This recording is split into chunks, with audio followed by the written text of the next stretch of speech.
அது நம்ம classical music எந்த வடிவில் அவங்க கிட்ட போய் சேரும்னு சொல்லிட்டு யார் பண்ணுவாங்கன்னு சொல்லிட்டு கடவுளும் தெரியும். நான் பண்ணுவேன்னா இல்லை வேறு யாராவது பண்ணுவாங்க. அதுவே உலக இசை விழாக்களில் எல்லாம் ஆங்கில பாடல்களுக்குத்தான், அதாவது கிராமி அவார்ட் போன்ற விழாக்களில் எல்லாம் ஆங்கில பாடல்களுக்குத்தான் அவர்கள் விருது வழங்குகிறார்கள் என்ற அர்த்தமில்லை, வேற்றுமொழி பாடல்களுக்கு கூட வழங்குகின்றார்கள். அப்படி ஒரு பொன்னான காலம் நமது தமிழ் பாடல்களுக்கு வரும் என்று நீங்கள் நினைக்கின்றீர்களா? அந்த திசையை நோக்கி நீங்கள் பயணம் செய்கின்றீர்களா? நம்ம தமிழ் மியூசிக் வரணும்னா அது 10ஓட 11 இருக்கக்கூடாது, அது முதலாவது இடத்துக்கு வரணும். அதனால அதுக்கு இப்போதுலேருந்து ஒர்க் பண்ண ஆரம்பிக்கிறேன். ஒரு நாள் நள்ளிரவு எனக்கு லண்டனில் இருந்து ஒரு தொலைபேசி வந்தது. பேசியவர் என்னுடைய அருமை நண்பர் லண்டன் தமிழ்ச்சங்க பொருளாளர் அசோகன் அவர்கள். என்ன இந்த நேரத்தில் என்று கேட்டேன். ஸ்டார் டிவியில் உங்கள் பாட்டு, ரகுமான் இசையமைத்த பாட்டு ஒளிபரப்பாகி கொண்டிருக்கிறது, இதைவிட எங்களுக்கு பெரிய மகிழ்ச்சி வேறு எதுவும் இல்லை என்று சொன்னார்.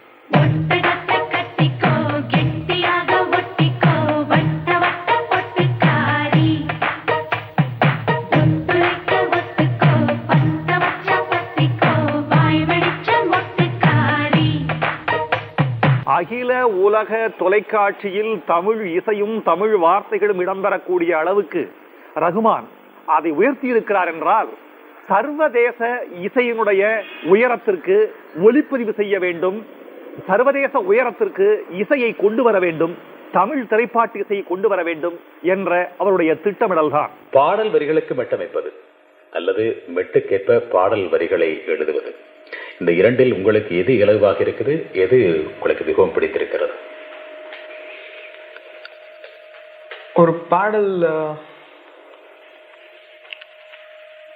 ஒரு பாட்டு பண்ணணும்னா ஒரு இன்ஸ்பிரேஷன் ஏதாவது வேணும். அதாவது ஒரு நல்ல லைனோ இல்லை ஒரு நல்ல மியூசிக்கல் ஃப்ரேஸோ வேணும்.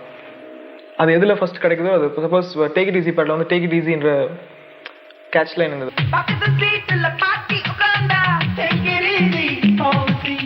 பண்டிகை தேதி சண்டேயில் வந்தா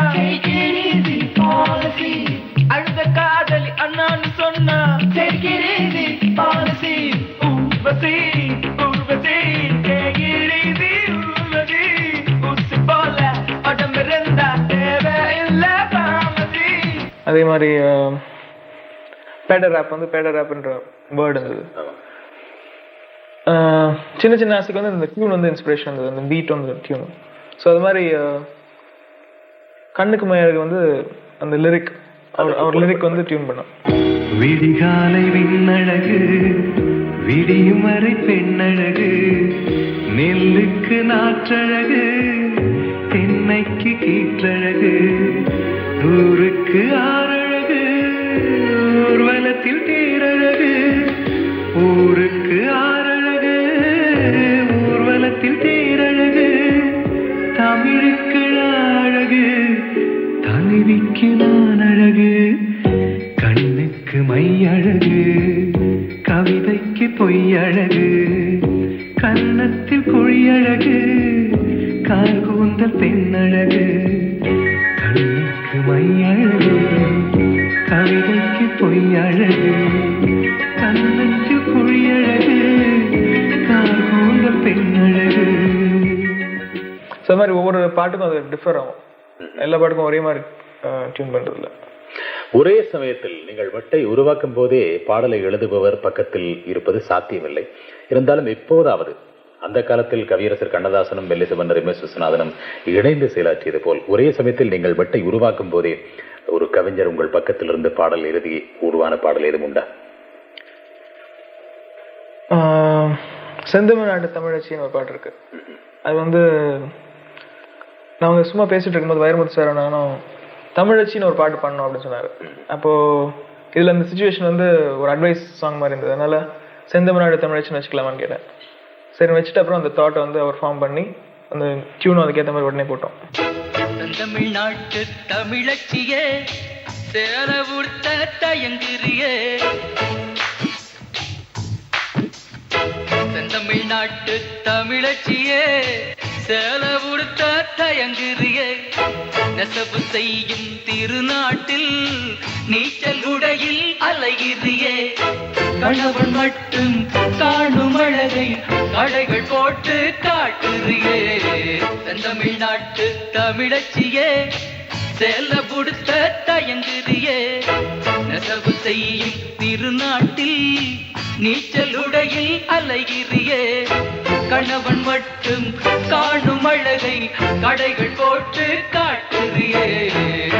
சூழ்நிலையின் பிரதிபலிப்புத்தான் உண்மை கலைஞரின் படைப்பு என்று சொல்வார்கள். உங்களை பொறுத்தவரையில், உங்களை போன்ற இசையமைப்பாளர்களை பொறுத்தவரையில், ஒரு கதாசிரியர் அல்லது இயக்குனர் வந்து உங்களுக்கு கதையை சொல்கின்றார், இதுதான் காட்சி, இதுதான் பாத்திரம், அதனுடைய மனோநிலை இப்படி என்று சொன்ன பிறகுதான் நீங்கள் ஒரு மெட்டை உருவாக்குகின்றீர்கள். அப்படி உருவாக்கினாலும் கூட அந்த கதைக்கரு, பாடல் வரிகள், அந்த கதாபாத்திரத்தின் தன்மை, இதற்கேற்பத்தான் உங்களுடைய பாடல்களுக்கு இசைக்கருவிகளை, இன்ஸ்ட்ருமெண்ட்ஸை தெரிவு செய்கின்றீர்களா?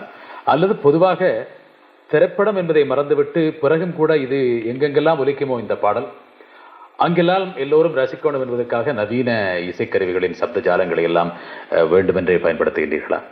அல்லது நீங்கள் அப்படி உருவாக்கிய பாடல்களில் அந்த கதாபாத்திரத்தின் உணர்ச்சியை வெளிப்படுத்தக்கூடிய இசைக்கருவிகளை நீங்கள் தெரிவு செய்து குறிப்பாக சொல்லக்கூடிய பாடல்கள் ஏதும் உண்டா? இப்போ சில பாட்டு வந்து சொல்றாங்க, நீங்க ஒரு நல்ல பாட்டு போட்டு கொடுங்க, நான் வந்து சிச்சுவேஷன் பண்ணிக்கிறேன்னு சொல்லுவாங்க. அந்த மாதிரி பாட்டுக்கு வந்து நம்ம நீங்க சொன்ன மாதிரி தாம் தூம் போட்டு பண்ணோம். ஆனா கதைக்கேற்ற சாங் சொல்ற மாதிரி உருவாக்குனது வந்து சின்ன சின்ன ஆசை, காதல் ரோஜாவே, வீசுகின்ற தென்றலில் வேலையில்லை நின்று போ, பேசுகின்ற வெண்ணிலா பெண்மையில்லை ஓய்ந்து போ, பூ வளர்த்த தோட்டமே பூந்தலில்லை தீர்ந்து போ, பூமி பார்க்கும் வானமே புள்ளியாக தேய்ந்து போ, பாவையில்லை பாவை தேவை என்ன தேவை, ஜீவன் போன பின்னே சேவை என்ற சேவை, உள்ளோடுதான் முத்தங்களா சொல் சொல். அதுக்கப்புறம் மார்கழி பூவே என்ற பாட்டு,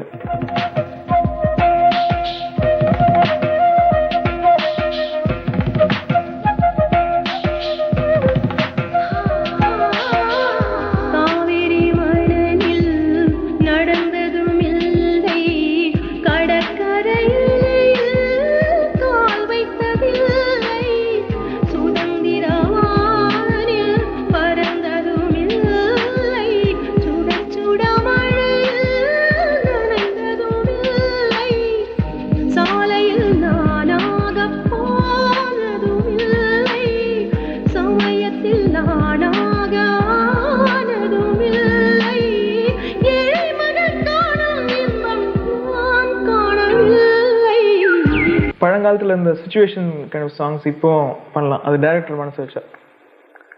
டைரக்டர் வந்து ஒரு கமர்ஷியல் சாங்கே பண்ணிட்டு நம்ம சக்ஸஸ் தரணும் அப்படின்னு சொல்லி நினச்சா ஃபர்ஸ்டே அந்த ஐடியாவுக்கு வழி இல்லாமல் போயிடுது.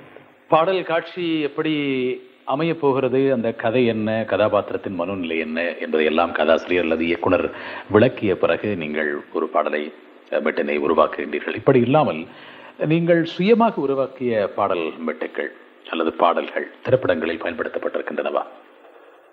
குறிப்பாக எந்தெந்த பாடல்களை சொல்லலாம்? இப்போ ஸ்டோரி சொல்லி சுச்சுவேஷன் சொல்லி பண்ண சாங்ஸ் வந்து ரோஜா, டுவெட், அப்புறம் கிழக்கு சீமையிலே, கருத்தம்மா,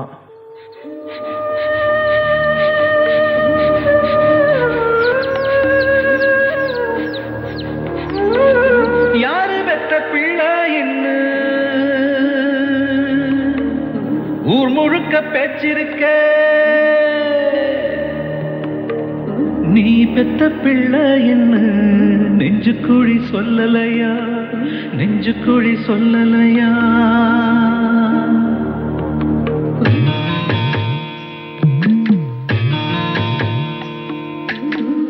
ஆங்குழந்த வேணும்னு உங்காத்தா, அரச மரம் சுத்தி வந்தா உங்காத்தா,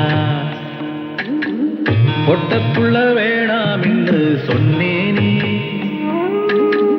பூமி எல்லாம் சுத்தி வந்தேன் நின்னேனே.